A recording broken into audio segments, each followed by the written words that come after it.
आम्ही कोण आहोत? आम्ही आर्य सनातन वैदिक हिंदू धर्माचे पाईक आहोत. आमचा धर्म फक्त हिंदू आहे का हो? नामापुरता आम्ही फक्त हिंदू हिंदू म्हणून चालत नाही. हिंदू पतित होण्याला सुद्धा कारण आहेत आणि ती कारण जर आम्ही शोधली नाही तर आमचं पतन निश्चित आहे. कपाळाला गंध नसेल तर आम्ही हिंदू म्हणून घेऊ शकत नाही. वाणीला मंत्राचा स्पर्श नसेल तर आम्ही हिंदू म्हणून घेऊ शकत नाही. बघा, मनामध्ये श्रद्धा नसेल तर आम्ही स्वतःला हिंदू म्हणून घेऊ शकत नाही. वेळ आली तर हातामध्ये शस्त्र घेण्याची तयारी नसेल तर आम्ही स्वतःला हिंदू म्हणून घेऊ शकत नाही. विठ्ठल.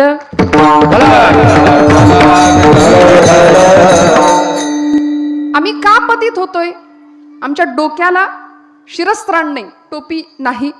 दुसरी गोष्ट, कपाळाला गंध नाही, मुखामध्ये मंत्राचा स्पर्श नाही, मनामध्ये श्रद्धा नाही आणि हातात शस्त्र नाही, घेण्याची तयारी नाही. रक्त बघितलं की पोरांना चक्कर येते, आमच्या लहान मुलांना. मग सीमेवर लढायला जाणाऱ्या जवानांबद्दल काय बोलायचं? आज सगळ्याच पिढीसमोर फार मोठं आव्हान आहे, फार मोठं. कारण असं फुलासारखं आम्ही त्यांना जपतो, ठेवतो. महापुरुषांचा इतिहास आज छावाच्या निमित्ताने आमचे राजे सगळ्या जगाला कळले असं म्हणावं लागेल. छावा चित्रपटाच्या निमित्ताने संभाजीराजांच्या विषयी जागरूकता निर्माण झाली की खरंच एक राजा धर्मासाठी, या मातीसाठी, इथल्या माता भगिनींच्या कुंकवासाठी, इथल्या माता भगिनींच्या संरक्षणासाठी स्वतःच्या देहाची लक्तर करून घेतो, नवे असंख्य प्रकारच्या यातना सहन करतो. श्रोते हो, या भूमीमध्ये राजांच्या विषयी बोलताना जास्त मनाला वेदना होतात. कारण खरंच आपण नाही कल्पना करू शकत, नाही पोहोचू शकत त्या भावनेपर्यंत. ती कल्पना करणं सुद्धा किती भयावह आहे हे आपण जाणू शकतो. आणि हीच निष्ठा तुकोबराय आम्हाला शिकवतायत. आज प्रत्येक भक्ताच्या अंगी अशी निष्ठा असावी, त्याकरता धर्म शब्द वापरला. बरं, प्रस्तावनेमध्ये मी एक मुद्दा मांडून पुढे जाणार आहे. कुठला धर्म? आम्ही हिंदू आहोत एवढाच आमचा धर्म आहे? या पलीकडे जाऊन आमचा धर्म सनातन धर्म आहे. 1-2 वर्षाची नाही हो, हजारो, 5,000 हजारो वर्षांची परंपरा आमच्या धर्माला आहे. म्हणून तर हिंदू धर्म संस्कृती ही आजही तुमच्या माझ्या रक्तात रोमारोमात भिनलेली आहे. अनेक संस्कृती इथं नामशेष झाल्या. हिंदू संस्कृतीमध्ये अनेकांनी आक्रमण केली, अनेकांनी. आपल्याला वाटतं फक्त मुघल आले, नाही, मुघलांच्या आधी शक आले होते, हून आले होते, सगळे निघून गेले. मुघलांच्या स्वाऱ्या झाल्या, गजनीच्या 17 स्वाऱ्या आपल्याला माहिती आहेत. त्यानंतर इथे आल्यानंतर इथल्या मंदिरांचे कळस या लोकांनी कापले आणि घुमट उभारले. बाबरी मशिदीचा इतिहास आपण सगळी मंडळी जाणताय. 500 वर्ष प्रभू रामचंद्रांना पुन्हा एकदा प्रतिष्ठित होण्याकरता वेळ लागला. वशिष्ठ ऋषी म्हणायचे, धर्माची तू मूर्ती, रामो विग्रहवान धर्म. तुकोबराय म्हणतात, धर्माची तू मूर्ती, पाप पुण्य तुझे हाती, धर्माची तू मूर्ती, धर्माची तू मूर्ती,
धर्माची तू मूर्ती, ही धर्ममूर्ती आहे. अयोध्येमध्ये असलेले प्रभू रामचंद्र धर्माची मूर्ती आहे, साक्षात धर्म आहे.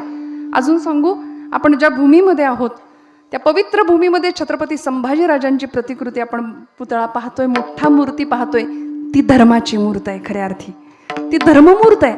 धर्म कसा असेल? ज्वलंत धर्म म्हटलं की संभाजीराजे आपल्याला आठवतात ना. त्यामुळे तुकोबरायांनी या धर्ममूर्तीचं वर्णन केलं. धर्माची तू मूर्ती, पाप पुण्य तुझे हाती. जी निष्ठा तुकोबराय आम्हाला शिकवतात ती भक्ताच्या प्रती, ती भक्ताजवळ असणं गरजेचं आहे आणि तो भक्ताचा स्वधर्म असला पाहिजे. तुकोबराय सांगतात अभंगाच्या प्रथम चरणापासून. ही मंडळी आहेत म्हणून कीर्तन आहे बरं का. आम्हाला वाटतं आम्ही कीर्तन केलं, असं नाही. अत्यंत सुंदर रंगदेवता निर्माण करण्याचं काम महाराष्ट्रातली ही मान्यवर नामांकित मंडळी आहेत. गोड जीव ओतून गाणं असतं. निष्ठावंत भाव. टाळ्या कमी पडल्या का जरा त्यांच्यासाठी? जरा काटकसर केली का आपण? महिला वर्ग आपण आहात ना इथं, जागे आहेत ना सगळ्या? अहो आपलं काय, आपण लाडक्या बहिणी आता सगळ्या, आहे की नाही? हप्ता आलाय का या महिन्याचा? आपण नंतर बोलू, आता जाऊ दे. स्त्री शक्ती आहे, जागर आहे, घराघरामध्ये ती लक्ष्मी म्हणून आपल्या आहे. त्यामुळे मला विशेष कौतुक माझ्या माता भगिनी वर्गाचं असतं. निष्ठावंत भाव, भक्तांचा स्वधर्म, निर्धार हे वर्म चुको नये. शब्द वापरला पहिला, निष्ठा. निष्ठा शब्द आपल्याला माहिती नाही असं नाही, आपण मराठी भाषिक आहोत. आत्ताची आपली मराठी अशी आहे की तिला अभिजात भाषेचा दर्जा प्राप्त झालाय. आम्ही मराठी आहोत पण मातृभाषेवर किती प्रेम आहे हा ज्याचा त्याचा प्रश्न आहे आता. त्यामुळे निष्ठा हा शब्द सगळ्यांना माहिती आहे, नाही माहिती असं कुणी असू शकत नाही मला असं वाटतं, आहे की नाही? निष्ठा, कुठल्या कुठल्या निष्ठा असतात? देशनिष्ठा, धर्मनिष्ठा, देवावरची निष्ठा, कीर्तन भक्तीवरची आमची निष्ठा आहे. म्हणून आपण इथं आलो ना, या मंडपात इथं येऊन का बसलो? आमची निष्ठा आहे. काहीतरी वाटतं म्हणून इथं आलो. उगीच आपलं चैन पडेना उकडतंय म्हणून नाही ना इथं येऊन बसलं कोणी. निष्ठा आहे, प्रेम आहे, भाव आहे, भक्ती आहे, श्रद्धा आहे. इथं येण्यामागची काहीतरी दृढ अशी भावना आहे. निष्ठावंत भाव. जशी देशनिष्ठा आहे, धर्मनिष्ठा आहे, स्वराज्यनिष्ठा आहे, तशी मातृनिष्ठा आहे, पितृनिष्ठा आहे, अजून पतिनिष्ठा आहे. अजून सांगू का? बाकी कुठल्या निष्ठा नाही कळल्या तरी सुद्धा पक्षनिष्ठा आहे की नाही माहिती सगळ्यांना? ही सगळ्यांना माहिती आहे. आज मी तुम्हाला पक्षनिष्ठेबद्दल सांगतो असं बोलायला उभं राहतात, असं विचारावं असं वाटतं. तुमचा कितवा पक्ष तो आधी सांगा. कसली निष्ठा हो? आता जी आम्ही निष्ठा शब्द वापरतो ना, तो घासून घासून वापरून पार गुळगुळीत करून टाकलं त्या निष्ठेला, शब्दाला. आम्ही निष्ठेचा काही अर्थ नाही राहिला, काही नाही. मी बोलत नाही, आपण समजून घ्या. निष्ठेचं पार वाटोळं करून टाकलं आम्ही, काही नाही राहिलं. त्या शब्दाची किंमत तुकोबरायांकडे जावं लागेल कळायची असेल तर. निष्ठावंत भाव, भक्तांचा स्वधर्म. अहो निष्ठा राहिली नाही म्हणून कार्यकर्त्यांना सुद्धा प्रश्न पडतो, विठ्ठला कोणता झेंडा घेऊ हाती? त्या अवधूत गुप्तेला गाणं करावं लागलं तयार. झेंडाच कुठला घ्यायचा नेमका कळत नाही. आदल्या रात्री मतं बदलतायत, आदल्या रात्री निर्णय बदलतायत. निष्ठा गुळगुळीत झाल्या, निष्ठा संपल्या. कुटुंबाप्रतीची निष्ठा, पतीविषयीची निष्ठा, पत्नीविषयीची निष्ठा, नात्यातली निष्ठा आहे का हो? हे सगळं संपलं म्हणून संतांकडे जावं लागेल, त्या मार्गावरनं चालावं लागेल. तेणेची पंथे चालव जाता न पडेची गुंता कोठे. जो गुंता आम्ही करून ठेवलाय ना, तो गुंता जर सोडवायचा असेल, निष्ठेचा खरा अर्थ कळायचा असेल, धर्माचा खरा अर्थ जर कळायचा असेल ना, तर आपल्याला महाराजांच्या चरणाजवळ जावं लागेल, संतांच्या जवळ जावं लागेल. महाराज म्हणतात निष्ठावंत भाव, भक्तांचा स्वधर्म, निर्धार हे वर्म चुको नये. निष्ठा शब्द वापरला महाराजांनी. देवनिष्ठा होती, त्या भगवंताच्या समोर उभं राहावं आणि देव जेवत नाही म्हणून रडावं, ही निष्ठा आहे भगवंताच्या विषयी. देव माझ्या करता येत नाही म्हणून रडावं. अधिकार असा होता की भगवंताला यावं लागायचं. ती निष्ठा इतकी पक्की होती की देवाला यावं लागायचं. तुका म्हणे त्याचा देव सर्व भार, चालवी कामार होऊन या. कामार म्हणजे गडी, कामार म्हणजे सेवक, कामार म्हणजे दास. देवच दास व्हायचा या निष्ठेमुळे. आसुवे दाटाली उभारो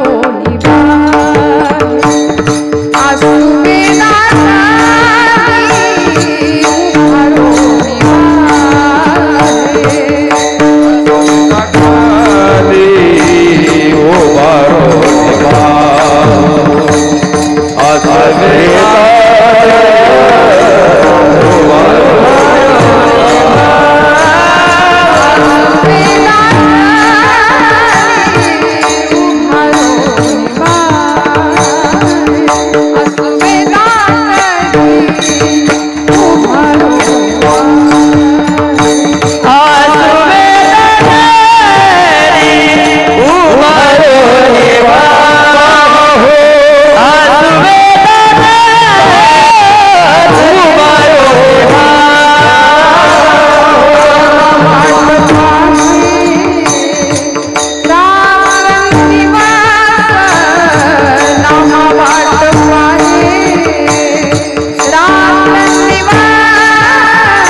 श्रद्धा होती म्हणून वाट पाहिली गेली. आम्ही वाट पाहत नाही, आमच्या निष्ठा पक्क्या नाही आहेत. परवा एकाने मला विचारलं, ताई एवढं केलं, 16 सोमवार केले, शंकराला रोज बिल्वपत्र अर्पण केली, तरी सुद्धा शंकर म्हणले काही पावत नाही, तुम्ही म्हणला तर देव बदलू का? तुम्ही म्हणत असाल तर देव बदलून बघूया का? म्हटलं अरे बाबा, देवाला बदलण्याकरता उपासना नाही, निष्ठेनी, भावानी, श्रद्धेनी आपल्यामध्ये बदल व्हावा याकरता उपासना असते. साधकासी सूचना उपासना उपासना. म्हणून जे धर्मशास्त्र आम्हाला सांगितलं की नाही, ते धर्मशास्त्र आम्हाला असं वाटतं की अत्यंत कठोर आहे, म्हणून धर्माला आम्ही कठोर या भूमिकेमध्ये ठेवलं. आमचा धर्म कसा कठोर आहे, अमुक अमुक केलं चालत नाही, धर्मात असलं चालत नाही. अहो धर्म आईसारखा आहे. माझ्या ज्ञानोबा माऊलीने धर्माची ओळख आम्हाला सांगितली. पै अहितापासून सोडविती, हित देऊनी वाढविती, नाही गा श्रुती परवती माऊली जगा. श्रुतीला, शास्त्राला, धर्माला माऊलींनी माऊली असं म्हटलं. धर्म आईसारखा आहे. काय करते आई? लेकरासारखा धर्म आम्हाला सांभाळतो. आई जशी लेकराला सांभाळते ना, तसा धर्म आमचं रक्षण करतो, धर्म आम्हाला सांभाळतो. कीर्तनामध्ये सुद्धा धर्म, शास्त्र, तत्वविवेचन, सिद्धांत असं काही आलं की लोकांना वाटतं याच्याशी आपला काही संबंधच नाही. 2 तास भरपूर हसायला मिळालं की झालं कीर्तन. या सगळ्याशी आपला काही संबंध नाही असं म्हणणं म्हणजे सिरियस पेशंटनी डॉक्टरशी माझा काही संबंध नाही असं म्हणण्यासारखं आहे. आम्ही सिरियसच आहे, सध्या व्हेंटिलेटरवर आहे, माहितीये का तुम्हाला? प्रचंड परिस्थिती हलाखीची आहे. मी सगळे सिरियस आहोत आता, कारण आमचं मन आजारी आहे, मन दुबळं होऊन बसलंय. सोप्पं मराठीत सांगायचं तर आम्ही फ्रस्ट्रेट झालोय की नाही. 2 वर्षाचं पोरग सुद्धा टेन्शन मध्ये आहे. त्याच्या हातात देऊ नका मोबाईल. बघा बरं कसं आकांड तांडव करतं, घर डोक्यावर घेतं. सगळ्यांना टेन्शन आहे, सगळ्यांना ताण आहे. का? आम्ही आमच्या शास्त्राकडे पाहत नाही, आम्ही आमच्या संत वचनांकडे पाहत नाही. सगळ्या प्रश्नांची उत्तर मिळतील. एकदा धर्माकडे जाऊया. धर्म आईच्या मायेने आम्हाला जवळ करेल.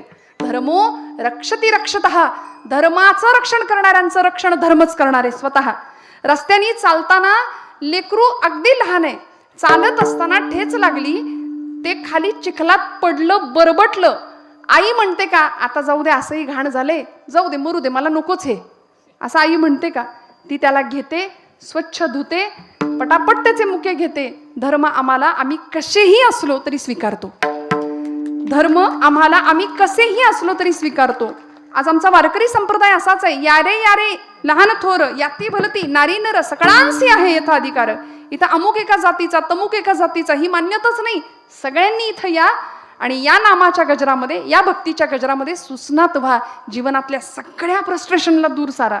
वैताग सध्या सगळ्या जीवनाचा, प्रपंचाचा वैताग झालाय प्रत्येकाला. बघा, ज्याच्याकडे बघावं त्याचा चेहरा, म्हणजे इथं आहात तुम्ही सगळे छान, पण बघण्यासारखा असतो चेहरा, असतो की नाही? कळवण्यास अत्यंत वाईट वाटत आहे की असं जणू काही त्या चेहऱ्यावर लिहिलेलंच असतं. इतकं टेन्शन प्रत्येकाला. आणि प्रत्येक जण एकमेकाला चाचपतो. तुमचं कसं आहे, बरं आहे का? तुमचं कसं आहे, बरं आहे का? बरं आहे का? चाचपतात संसारी माणसं एकमेकांना. आणि समोरच्यानी म्हटलं ना कसलं काय, बरंच म्हणायचं. विचारणाऱ्याला बरं वाटतं, चला म्हणजे आपलंच नाही बिघडलं, याचंही बिघडलंय. असं आहे. वेदना सार्वत्रिक झाली की वैयक्तिक वेदना कमी होते. वेदना सार्वत्रिक झाली की वैयक्तिकतेची वेदना कमी होते. जगाचं दुःख आपल्याला फार आवडतं बरं का. का? आमचा भाव संपलाय, आमच्या संवेदना बोथट झाल्यात. जगातलं दुःख आम्हाला आवडतं. तिकडं बांगलादेशी घुसतायत, घुसे ना का मरू दे. धर्माचं वाटोळं होतंय, होईना का मरू दे. संस्कृतीच्या नावाखाली अधपतन चाललंय, संस्कृतीच्या नावाखाली नंगा नाच चाललाय. कॉलेजची मुलं, लहान वयातली मुलं मुली कमी कपड्यामध्ये जगभर फिरतायत. फिरू देत, आम्हाला काय घेणं देणं. बोलणारं कुणीच नाही. ज्याला संधी आहे, ज्याला वेळ आहे, त्यांनी बोलावं बरं का. मोठ्या माणसांवर मर्यादा आहे की नाही. येथ वडील जे जे करीती तया नाम धर्म ठेविती, त्याची येर अनुष्ठिती सामान्य सकल. म्हणून निष्ठा तपासाव्या लागतील आपल्या सुद्धा, वैयक्तिक स्वतःच्या सुद्धा. आता स्वतःकडे डोकायचं. हु आय एम, मी कोण, माझी निष्ठा काय आहे, नेमकी निष्ठा मी कशावर ठेवली आहे. देवावर आहे, धर्मावर आहे, का माझ्याच जोडून या धन उत्तम व्यवहारे याच्यावरच निष्ठा आहे की काय माझी. उदास विचारे वेच करी, हे पुढचं फार सिरियसली आम्ही घेत नाही. तुकोबरायांना म्हटले म्हणू दे, आम्ही फक्त जोडून या धन उत्तम व्यवहारे ही निष्ठा आहे का आमची. नेमकी निष्ठा आमची कशामध्ये आहे? तुकोबांची देवनिष्ठा तपासावी लागेल. अहो, ज्यावेळी इंद्रायणीच्या डोहामध्ये गाथा बुडवली जाते ना, तेव्हा आमच्या जिजाई आईसाहेब धावत येतात. मेल्या मुडद्या काळतोंड्या म्हणून लाखोली वाहणाऱ्या जिजाई आईसाहेब आमच्या आवली माता धावत यायच्या. गाथा ज्यावेळी बुडवली कळलं ना, धावत आल्या, धनी धनी कागद पाण्यात का बुडवली सांगा मला म्हटल्या. पहिल्यांदा जाब विचारला. पावसा पाण्याचं लेकरांच्या डोक्यावर सुद्धा मी पदर नाही धरला, पण ही तुमची कागद वाचवली आणि आता तुम्ही असे पाण्यात बुडवताय. मला असं वाटतं ही निष्ठा आहे, हा भाव आहे, हा सद्भाव आहे. अंतरंग इतकं स्वच्छ आणि शुद्ध होतं आमच्या आईसाहेबांचं. म्हणून तर तुकोबराय म्हणतात, तुकोबाची कांता सांगे लोकापाशी, जातो माझा वेडा पंढरीशी. असा गौरव केला एक अर्थी आईसाहेबांचा गाथेमध्ये तुकोबरायांनी. महाराज म्हणतात की हा प्रपंच काय काय असेल तुकोबरायांचा प्रपंच. गाथा पाण्यामध्ये बुडवली, पण त्या प्रसंगी सगळ्या जगाशी भांडण करू शकले असते की नाही तुकोबराय? बंड पुकारू शकले असते, पण नाही हो. देवनिष्ठा अशी पक्की होती. पांडुरंग परमात्म्याला जाब विचारला, देवा मी नाही हे केलं, हे तू केलं. तू का म्हणे बज बोलवितो देव, अर्थ भाव गुह्य तोची जाणे. मी तो हमाल भारवाही, सगळं केलं आणि हमाल म्हणले स्वतःला. मग एवढं करून सुद्धा जगाला नाही जाब विचारला. पांडुरंग परमात्म्याला म्हणाले, देवा हे सगळं मी केलंय का? नामदेवे केले स्वप्ना माझी जागे, सवे पांडुरंगा घेऊन या.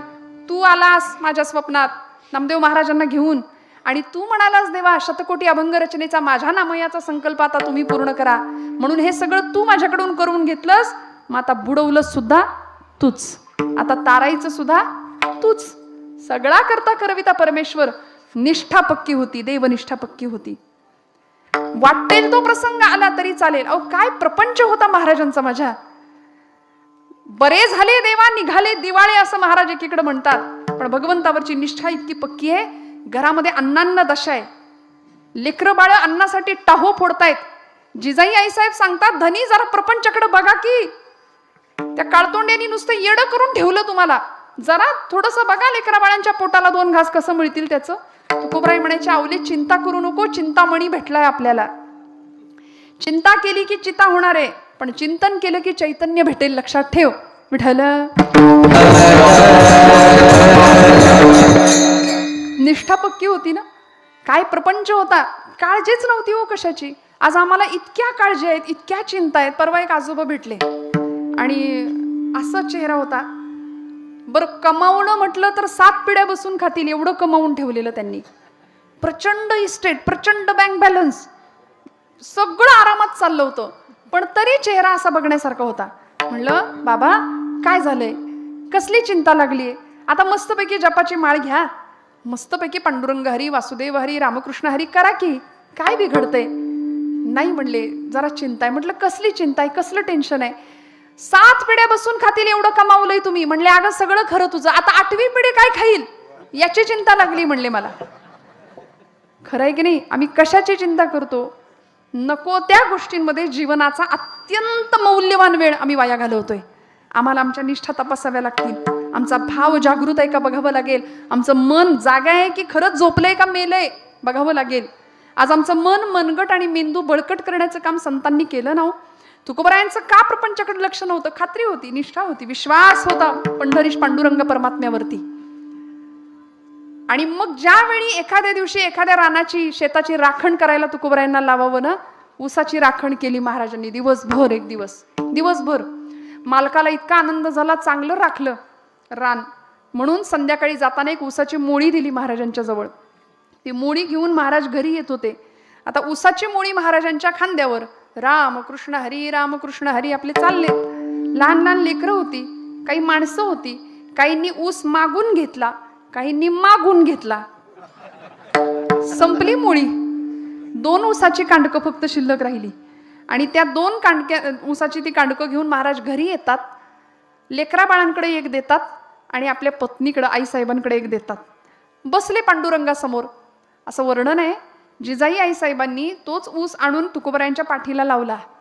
महाराज म्हणले, आवले मला ठाऊक आहे, मला दिल्याशिवाय तू काही एकटीनं ऊस खायची नाहीस. हा प्रपंच होता. कारण भगवंत करता करविता ज्यानं चोच दिली ना तो चारा देणारच आहे. ही निष्ठा पक्की होती.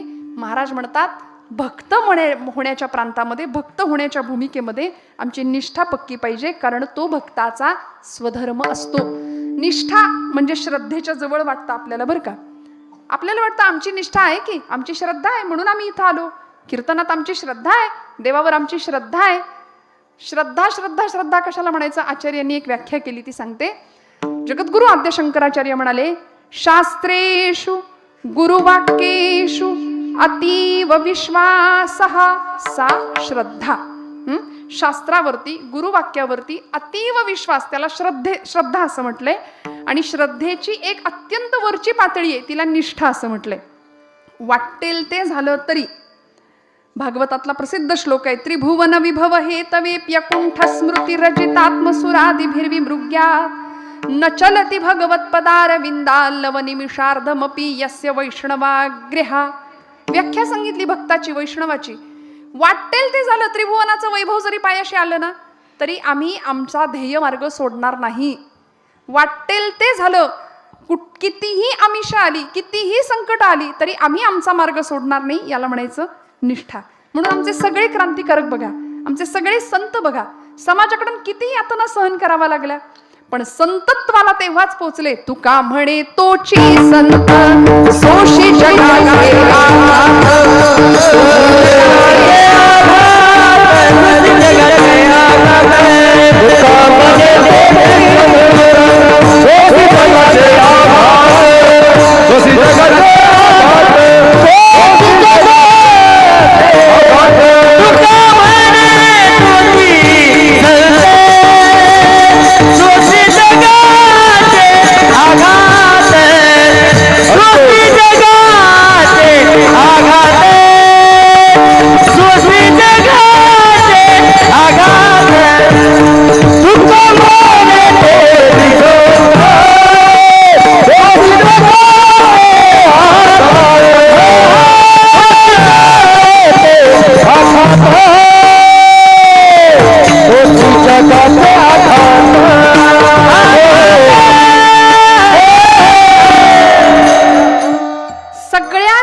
वेदना, सगळ्या जगाचं दुःख पचवलं, झेललं, सोसलं. तुका म्हणे तोची संत सोशी जगाचे आघात करण. अशा अवस्थेला पोहोचले होते बरं का. आचार्य म्हणतात देव आणि आम्ही वेगळे नाही, ही आमची निष्ठा आहे. अहम निर्विकल्पो निराकार रूपो विभुर्व्याप्य सर्वत्र सर्वेंद्रियाणि सदा मे समत्वं न मुक्तिर्न बंध चिदानंद रूप शिवोहम शिवोहम. न मे मृत्यु शंका न मे जाति भेद पिता नैव मे नैव माता न जन्म न बंधु न मित्रं गुरुर्नैव शिष्य चिदानंद रूप शिवोहम शिवोहम चिदानंद रूप शिवोहम शिवोहम.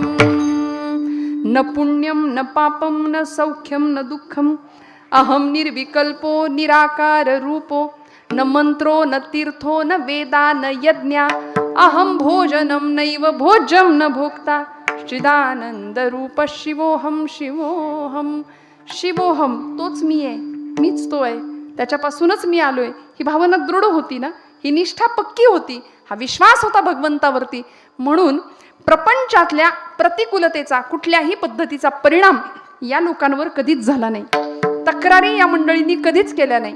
आमचे सातारचे ब्रह्मचैतन्य गोंदवलेकर महाराज म्हणतात प्रपंचातली प्रतिकूलता ही परमार्थाची अनुकूलता ठरत असते. प्रपंच प्रतिकूल असला ना की मग परमार्थ चांगला असतो. सगळंच छान असेल तर देव आपल्याला आठवत नाही. महाराज म्हणतात आमच्या निष्ठा पक्क्या असाव्या लागतील देवावरच्या. देशावरची निष्ठा पक्की होती म्हणून तर हातामध्ये भगवद्गीता घेऊन सुद्धा मेरा रंग दे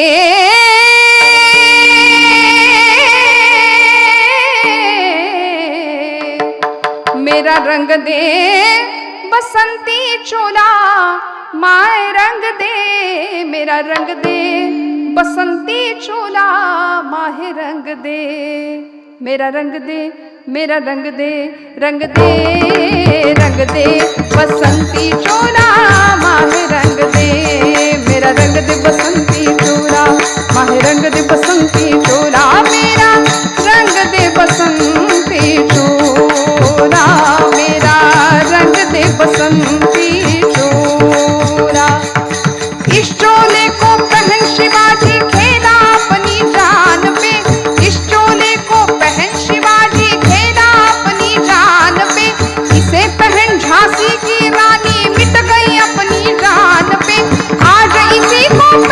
निकला,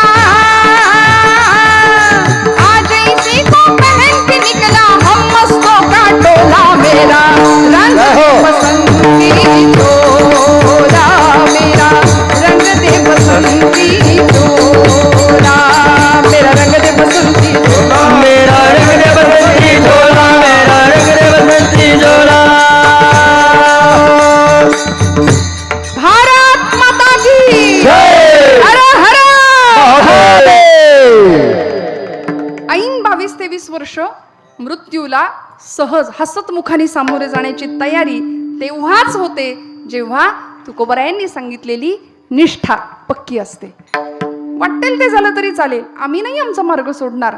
निष्ठावंत भाव देशनिष्ठा. पतिनिष्ठा काय होती हो? पतिनिष्ठा काय होती?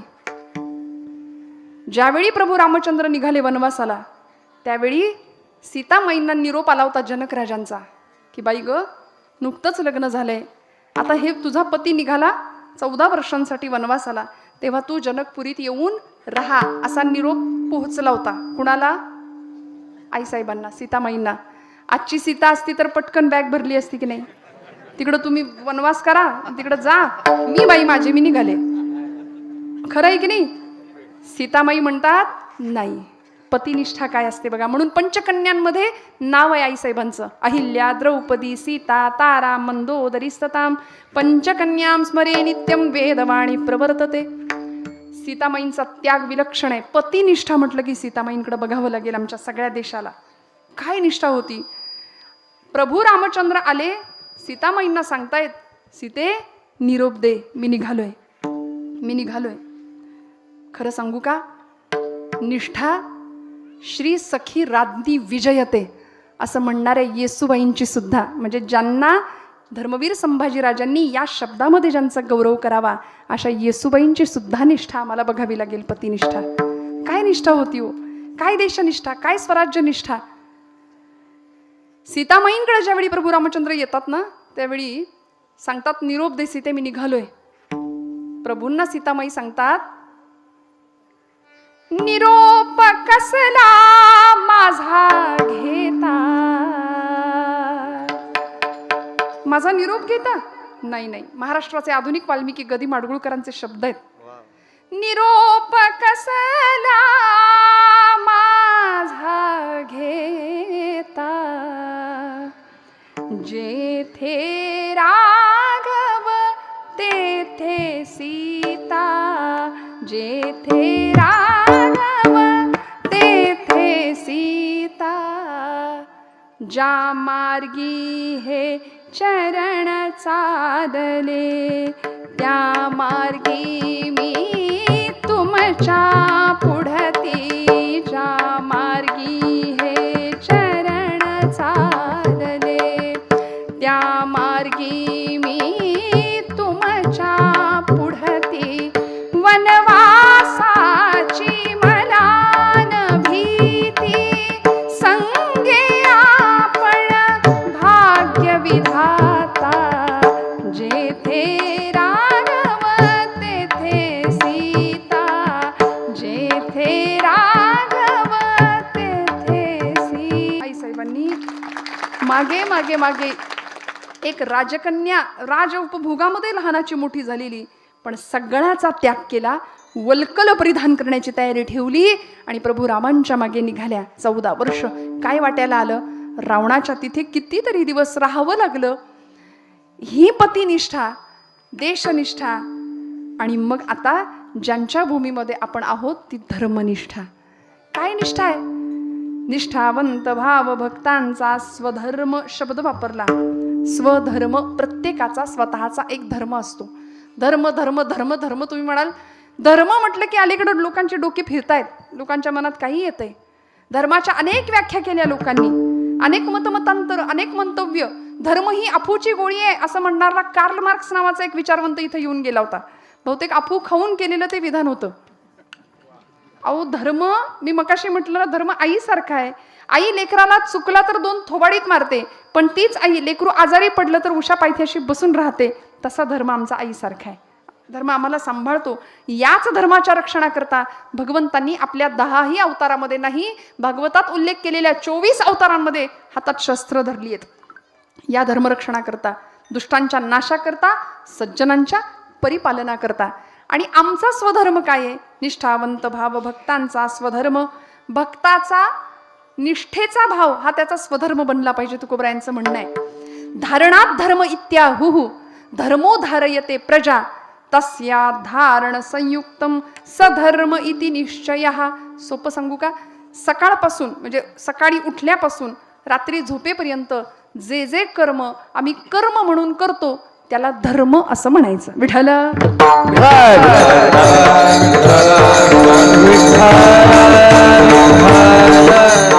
अजून सोपी स्वतःची व्याख्या आपल्याला कळेल अशी व्याख्या. विधी निषेधात्मक एक व्यवस्था आहे. अमुक अमुक अमुक अमुक करावं, अमुक अमुक अमुक करायचं नाही. धर्माने काय सांगितलंय? हे करू नये, हे करावं, याला धर्म म्हटलंय. अजून सांगते, माणसानं माणसाशी माणसासारखं वागणं याला म्हणायचं धर्म. विठ्ठल त्यामुळे असं धर्म पालन आपल्याला जमेल का? निश्चित जमेल. माऊलींनी सांगितलंय हा धर्म कितीही कठोर असला तरी सुद्धा या धर्माचं पालन आम्हाला करावं लागेल. धर्म पालनाचा कित्ता ही आमची परंपरा आहे. ही धर्माचे पालन, धर्माचे पालन, पाखंड खंडन तुकोबरायांचं प्रमाण सगळ्यांच्या पाठांतरातलं आहे. महाराज म्हणतात आम्हाला इथं येऊन काय करायचं? हेची आम्हा करणे काम बीज वाढवावे नाम, नामचिंतन करणं हा आमचा धर्म आहे. या धर्माचं पालन करणं, दुर्जनांचा निपात करणं. म्हणून ऐका, छत्रपती शिवाजी राजांच्या साम्राज्याला, स्वराज्याला, चढत्या वाढत्या स्वराज्याला तुकोबरायांनी 12 मावळ्यातल्या अनेक लोकांना जमा केलं आणि सांगावं, या नश्वर देहाचं जर खरंच सार्थक करायचं असेल ना तर शिवबा राजांच्या सैन्यात जा. म्हणून कितीतरी मावळे महाराजांनी गोळा करावेत आणि राज्यांकडे धाडावेत. हे होतं धर्मपालन. धर्माचे पालन करणे पाखंड खंडन, हेची आम्हा करणे काम बीज वाढवे नाम. भक्ताचा स्वधर्म हाच असला पाहिजे. निष्ठावंत भाव भक्ताचा स्वधर्म, निर्धार हे वर्म चुको नये. म्हणाले निर्धार शब्द वापरला. बोलण्याला, वागण्याला, आचरणाला एक प्रकारची धार असावी. आज आम्हाला कशाचंच काही घेणं देणं नाही ना, त्यामुळं आम्हाला आमच्या पूर्वसुरींबद्दल, पुराणांबद्दल, शास्त्राबद्दल फारसा सिरियसनेस नाही, गांभीर्य नाहीये. एखाद्या मुलाला मी विचारलं, बाबा तू काही वाचतोस की नाही? आता श्यामची आई हे पुस्तकाचं कवर सुद्धा मिळेना बघायला. मिळतंय का? नाही. घरामध्ये इतकं फर्निचर भरलंय पण 50 रुपयाचं पुस्तक नाही. मी हात जोडून सांगते, वाचाल तर वाचाल, ही आपली संस्कृती आहे. म्हण आहे जुनी. परवा मी एका मुलाला विचारलं, म्हटलं तू वाचतोस का काही चांगलं? तो म्हणला, ताई फेसबुकवर अकाउंट आहे, ट्विटर वापरतो, व्हॉट्सअप चॅटिंग करतो, इंस्टाग्रामला सुद्धा आहे, रील बनवायच्या, व्ह्युअर्स किती झालेत बघायचं, ते सबस्क्रायबर्स मिळवायचे, याच्यातच माझा इतका वेळ जातो, मला अजिबात वेळ नाही. म्हटलं तू खरंच वाचत नाही? म्हटला नाही. म्हटलं आता तू वाचत नाही. मरू तर इथंच आणि जगू ते बी इथंच, याला म्हणायचं निर्धार. आणि हे कशामुळे घडलं? भक्ताकडे असणारे गुण तुकोबराय सांगतात पुढच्या चरणात. निष्ठावंत भाव भक्तांचा स्वधर्म, निर्धार हे वर्म चुको नये. तुकोबराय वर्माची गोष्ट आम्हाला सांगतायत. बरं, आमचं कर्म सुंदर व्हायचं असेल ना जीवनातलं, तर वर्म समजवून घेतलं पाहिजे. कर्मप्रधान आणि भक्तिप्रधान आमचं जीवन असलं पाहिजे. आमचं काम चांगलं असेल ना तर जग आमच्यासाठी वेडं होईल. बघा, काम चांगलं असेल तर नातेवाईक काय म्हणतील? बाबा तू आहेस म्हणून, तुझ्यामुळे सगळं चाललंय. काम चांगलं केलं, प्रपंचासाठी करा, प्रपंच आपल्यासाठी वेडा होईल. पण भक्तीच्या प्रांतामध्ये जेव्हा आम्ही श्रीमंत ठरू ना तेव्हा देव आमच्यासाठी वेडा होईल. देव वेडा होतो. देव भावे लाचावला, तो लाचावतो भक्तासाठी. थोर प्रेमाचा भुकेला, हाची दुष्काळ तयाला. त्याला निष्ठेचा भाव पाहिजे, भक्तीतली निष्कामता पाहिजे. निष्काम, निश्चळ, विठ्ठली विश्वास, निश्चळ न चळणारं मन. निष्कामता, सकाम भक्ती नसून निष्काम भक्ती असावी. आणि विश्वास, विश्वासाने केलेलं काम. मग ते देवाप्रतीचं असू दे, देशाप्रतीचं असू दे किंवा धर्माप्रतीचं असू दे. समर्थ रामदास स्वामी ज्यावेळी छत्रपती संभाजीराजांना सांगतात, शंभू याहून करावे विशेष. तुझा पिता, तुमचे पिता कोण होते तुम्हाला माहितीये का? निश्चयाचा महामेरू, बहुत भक्त जनांसी आधारू अखंड स्थितीचा निर्धारू श्रीमंत योगी. योगी कधी श्रीमंत नसतो आणि श्रीमंत कधी, बघा ना, श्रीमंत माणसं कधी बसलेत का जंगलात जाऊन? योगी आहेत कधी? आणि योगी माणसं कधीही श्रीमंत नसतात. पण या मातीला लाभलेला हा एकमेव राजा असा होता जो श्रीमंत योगी होता. सामर्थ्यवंत, वरदवंत, नीतिवंत, कीर्तिवंत, किती विशेषणं सांगावी समर्थांनी त्यांच्याविषयी. आणि छत्रपती संभाजीराजांना समर्थ सांगतात की राजे, तुमचे पिता कोण होते याचा विचार करा, याहून करावे विशेष तरीच म्हणवावे पुरुष. आणि पुरुषार्थाची सगळी लक्षणं छत्रपती संभाजी महाराजांमध्ये आपण पाहतो. 9 वर्ष 9 महिने शत्रूला सळो की पळो करून टाकणारा हा निर्धार होता. ही स्वराज्याची निष्ठा होती. ज्येष्ठ शुद्ध द्वादशीचा म्हणजे 14 मेचा त्यांचा जन्म आणि 11 मार्च तारखेनुसार 1689 आणि म्हणजे आताची येणारी फाल्गुन अमावस्येचा दिवस हा त्यांचा बलिदान दिवस. एवढ्या कमी कालावधीमध्ये 32 वर्षाचं उणपुरं आयुष्य, पण मृत्यूला निधड्या छातीने रक्ताच्या चिळकांड्या इंद्रायणी भीमेच्या संगमामध्ये उडतात. कितीतरी आमिष दाखवली होती औरंगजेबाने, कितीतरी. जे बाळ 2 वर्षाचं असताना आईच्या सुखाला पोरकं होतं, सईबाई निघून जातात. अफजल खान मोहिमेवर राजे निघत असताना 2 वर्षाच्या संभाजी राजांना पोरकं करून सईबाई आईसाहेब निघून जातात. कापूर होळच्या धाराऊ आईंची योजना केली जाते दुधासाठी. कुणाच्या वाटेला इतका वनवास येतो मला सांगा? ज्या सईबाईंनी छत्रपती शिवाजी राजांना जाताना सांगावं, राजे तुम्ही निघालात पण परत आलात तर कदाचित आम्ही नसू, पण एक गोष्ट तुम्हाला जाताना नक्की सांगू, तुम्हाला जिंकून आल्यानंतर औक्षण करायला मी नसेन, पण मी नसताना सुद्धा शंभू बाळाकडे लक्ष द्या. सईबाई आईसाहेब सांगतात, राजे उद्या भविष्यामध्ये माझ्या बाळाच्या बाबतीत कुठलाही निर्णय घेताना, कुठलीही क्रिया करताना कायम लक्षात ठेवा, तुम्हाला आई आहे, याला आई नसणार आहे, याला आई नाहीये. दुसऱ्या वर्षी मातृछत्र हरपतं. आजीच्या सहवासामध्ये हे लेकरू लहानाचं मोठं होतं. 8व्या वर्षी पुरंदरच्या तहामुळे मिर्झा राजाकडे ओलीस राहण्याची वेळ येते. 8व्या वर्षी हे बाळ ओलीस राहतं आपल्या पित्यासाठी, आपल्या स्वराज्यासाठी. याला म्हणायचं निष्ठा. काय कळतं 8 वर्षाचं आपल्या घरातलं पोरग? बघा ना, काय बुद्धिमत्ता असेल, काय चातुर्य असेल. कितीतरी सुंदर पद्धतीने अनेक भाषांचा अभ्यास, अनेक ग्रंथशास्त्रांचा अभ्यास, सगळ्या पद्धतीचं ज्ञान मिळवून 64 कलांचा अभ्यास करून हा राजा सर्वच बाबतीमध्ये तरबेज ठरतो. आग्र्याची कैद, अत्यंत लहान वयामध्ये आग्र्यामध्ये राहावं लागलं. एवढंच नाही, एखाद्याच्या वाट्याला नशिबाला काय काय यावं. दग्धम दग्धम पुनरपी पुन्हा कांचनम पीतवर्णम असं शास्त्रकार म्हणतात. सोनं असतं ना, सोनं भट्टीत जितकं तापू तितकं ते झळाळतं. आज माझ्या या धाकल्या धन्यांकडे पाहिलं की ऊर अभिमानाने आपला का भरून येतो, काळीच का पिळवटून निघतं? कारण ते खरं सुवर्ण होतं. ते इतकं तापलं भट्टीत, इतकं तापवलं गेलं की त्याचं सुवर्णत्व आज सगळ्या जगाला चमकून सोडतंय. सगळ्या जगाला आज झळाळून टाकण्याची ताकद त्या व्यक्तिमत्वामध्ये आहे ना. जितकं सोनं तापलं जातं तितकं ते ताकदशील होतं किंवा तितकं ते चकाकतं ना. तसं माझ्या संभाजीराजांचं चरित्र आहे.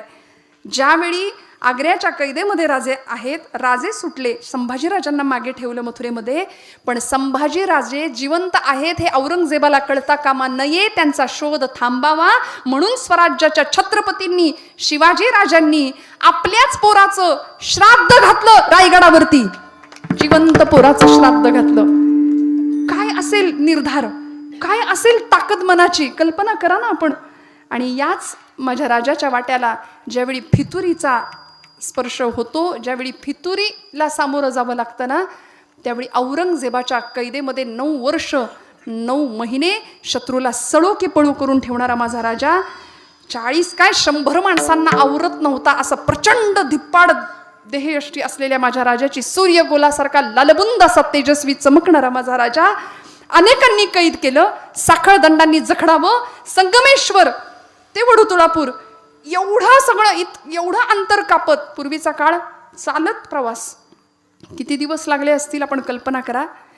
एवढ्या सगळ्या प्रवासामध्ये स्वराज्यातल्या लोकांच्या निष्ठा कुठं गेल्या होत्या? राजे संगमेश्वरावरून इथं येईपर्यंत आमची माणसं काय करत होती हा प्रश्न कधी कधी पडतो. इतक्या निष्ठा आमच्या खरंच गुळगुळीत झाल्या. इतकी फितुरी आम्हाला महत्वाची वाटली. वितभर जमिनीच्या तुकड्यासाठी स्वराज्याचा राजा परक्यांच्या स्वाधीन आमच्या लोकांनी केला. आमच्याच माणसांनी घरभेदे, इंग्रजांचाही हाच इतिहास आहे, घरभेदे इंग्रजांना मिळाले, फितुरी झाली. त्याची फळं दुर्दैवाने आम्ही आज काही अंशी भोगतो आहोत. अनेकांनाही न आवडणारा माझा राजा शत्रूच्या कैदेत सापडला. उंटावरनं मिरवणूक झाली. श्रोते हो, हा प्रसंग सांगताना थकायला होतं, ऐकताना कित्येकांचे हार्टबीट्स वाढतात. ऐकवत नाही इतके हाल माझ्या राजांचे झाले. उंटावरनं मिरवणूक काढत असताना विदूषकाची झबली अडकवावीत राजांच्या अंगावरती. इथल्याच लोकांनी मल, मूत्र आणि विष्ठा सुद्धा राजांच्या अंगावर टाकावी. चालत असताना, मिरवणूक काढत असताना, पण सगळं सहन केलं. का? माझ्या स्वराज्यासाठी, माझ्या धर्मासाठी. अनेक लोक सांगत होते, राजे आत्ता त्याच्या हो मध्ये हो मिळवा ना, नंतर सुटून या. पण नाही, माझ्या बापांनी निर्माण केलेलं स्वराज्य, माझ्या छत्रपतींनी निर्माण केलेलं स्वराज्य ते चढतं वाढतंय. त्याला मी एवढ्या मोठ्या स्तरावर नेऊन पोहोचवलंय.